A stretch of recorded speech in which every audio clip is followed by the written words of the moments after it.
Welcome to this edition of TechSambad. In this edition, we are going to go through a couple of research papers or research articles which came in the last week, and we'll do a bit of vibe coding. Hope you like. So in this edition, we are going to talk about a research paper by Anthropic, which came out on 27th of March about the inner workings of an LLM. This is quite critical because if we don't understand the inner working, we may not appreciate the output which actually LLM generates, and we need to have. Then there are two interesting one social media post about what's going to happen with the advent of AI in terms of in the area of business. And the second one was a good research done a sort of a speculative research on what's going to happen in future on the job market, on a global market, and what's happening. A good research paper has come out on that. Then third is the vibe coding. I'm going to tell you how you can use vibe coding in various tools to prepare for an upcoming exams. So first one, Anthropic result. So as mentioned, Anthropic came out with this wonderful article called "Tracing the Thoughts of a Large Language Model." Here, it's a big model, big article where it actually talks about how the inner workings of a model. So let's watch this video. You often hear that AI is like a black box. Words go in and words come out, but we don't know why it said what it said. That's because AIs aren't programmed, but trained. And during training, they learn their own strategies to solve problems. If we want AIs to be as useful, reliable, and secure as possible, we want to open up the black box and understand why they do things. But even opening the black box isn't very helpful because we don't know how to interpret what we see. Think of it like a neuroscientist investigating the brain. We need tools to work out what's going on inside. We want to know how the model connects all the concepts in its mind and uses them to answer our questions. Now we've developed ways to observe some of an AI model's internal thought processes. We can actually see how these concepts are connected to form logical circuits. Let's take a simple example where we ask Claude to write the second line of a poem. The poem starts, "He saw a carrot and had to grab it." In our study, we found that Claude is planning a rhyme even before writing the beginning of the line. Claude sees a carrot and grab it, and thinks of rabbit as a word that would make sense with carrot and rhyme with grab it. Then it writes the rest of the line. His hunger was like a starving rabbit. We look at the place that the model was thinking about the word rabbit, and we see other ideas it had for places to take the poem. We also see the word habit is present there. Our new methods allow us to go in and intervene on this circuit. In this case, we dampen down rabbit as the model is planning the second line of the poem, and then ask Claude to complete the line again. His hunger was a powerful habit.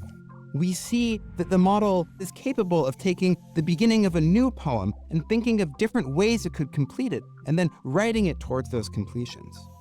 The fact we can cause these changes to occur well before the final line is written is strong evidence that the model is planning ahead of time. This poetry planning result, along with the many other examples in our paper, only makes sense in a world where the models are really thinking, in their own way, about what they say.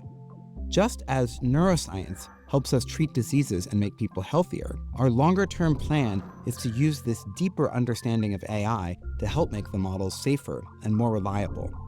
If we can learn to read the model's mind, we can be much more confident it is doing what we intended. You can find many more examples of Claude's internal thoughts in our new paper at anthropic.com/research.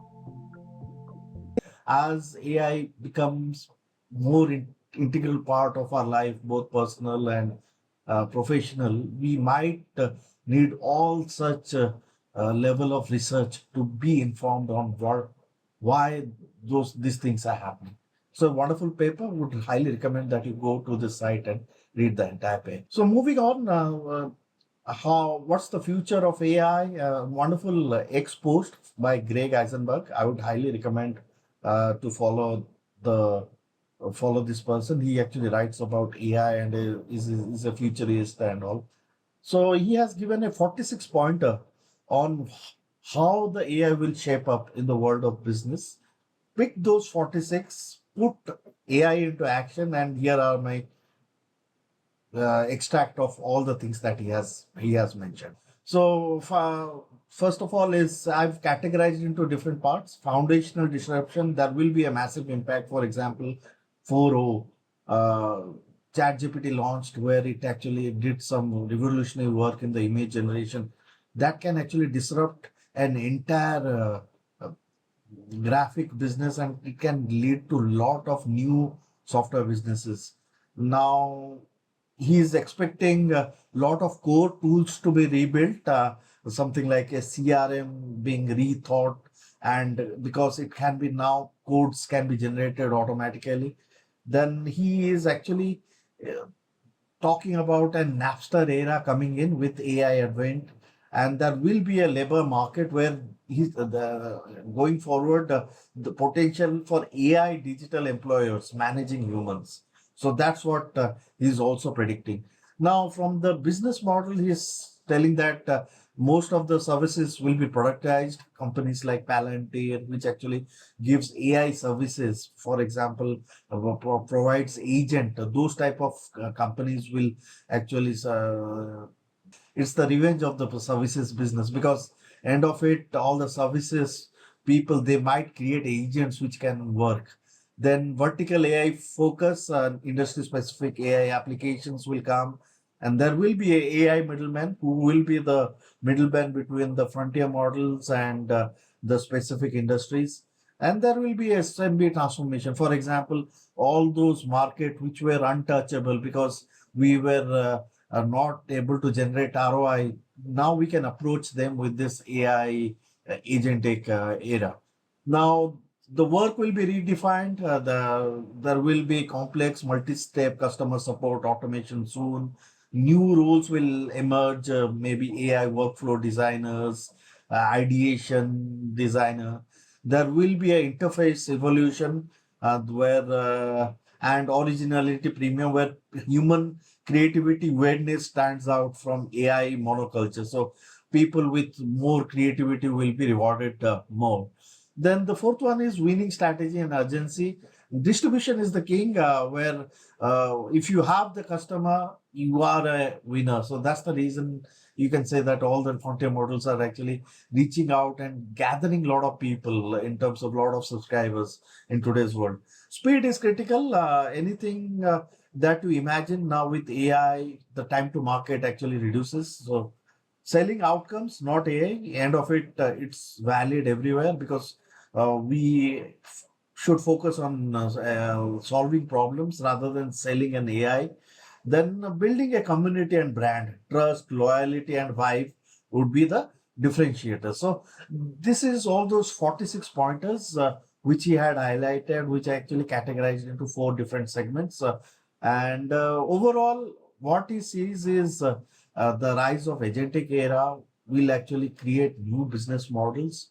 Some of the old business models will be dismantled and will be replaced by the swarm of agents. So interesting post. So another futuristic paper, how AI and the entire world will shape up in future. So this paper came in AI 2027 by Daniel, Scott, Thomas, Ailey, and Runio. So what they have done is they have given a timeline on how things will work out. So to simplify it, again, I actually read the article, summarized it using AI, and here are my findings.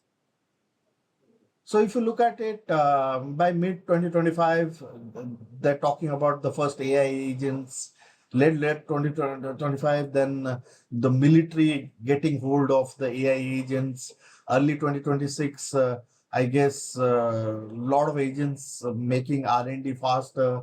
Then there will the China waking up to the AI battle that's happening between US and China. It's just like a movie. Then there are talks of some IP theft and all. But majorly, what the overall concept is, there will be a lot of big supercomputer made by a big AI company, which will actually instigate a war between China and US, and there will be the stock market will be heavily focused on companies which are actually powered by which actually make investment into AI. So it's a very dynamic market. I would strongly recommend that you read through it, make your own opinion out of it. I thought of letting you know these are only the facts which are shown in that article, but I would highly recommend that you read it and make your own opinion out of it. Now, talking about the hands-on experience, I wanted to highlight one experiment which I did. Actually, I play sort of a square word a lot, where what I did do is we actually arranged the word 5 into 5, and I completed it 50%, and I just gave it to Gemini 2.5 Pro, and to my surprise, it was very smart. It actually, I gave some instruction about how to identify which word is in the wrong place, which word is in the right place, and of it actually it gave me the right answer. So I thought of sharing it with all of you that models are becoming quite intelligent as humans. So last week I was actually appearing for one of the exams for cloud native application. I wanted to prepare for the exam. So I came to Google 2.5 experimental. I thought, okay, why don't you give me a question bank of 50 questions, which I can practice before my exam? And it built me this app where I could, it had all the questions, and in case I put in the right answer, it tells me, okay, this is the correct answer. And I move on to the next questions. And in case I give the wrong answers, for example, this one, it will give me, okay, this is the right answer, and you go to the next question. And actually, it helped me a lot. It was a set of 50 questions which I gave the entrance, and fortunately, now I'm a certified cloud native app engineer within my company. So you can use this for your learning as well. So what I showed you in terms of using Gemini, you can also use Cove.ai. You can also use MS Forms, Microsoft MS Forms. Just give a query, it will give you the question and answer. You can also use ChatGPT. So in this way, there are many platforms. It's up to you to find your right platform and get the answer. So that more or less concludes this week's podcast. Hope you like it. A lot of research happened last week. We couldn't go through the LMS arena, but Google 2.5 Pro is still leading, followed by ChatGPT 4o and Grok. So the same standing as last week. And do give me your comments and feedback in the comment section. Thank you.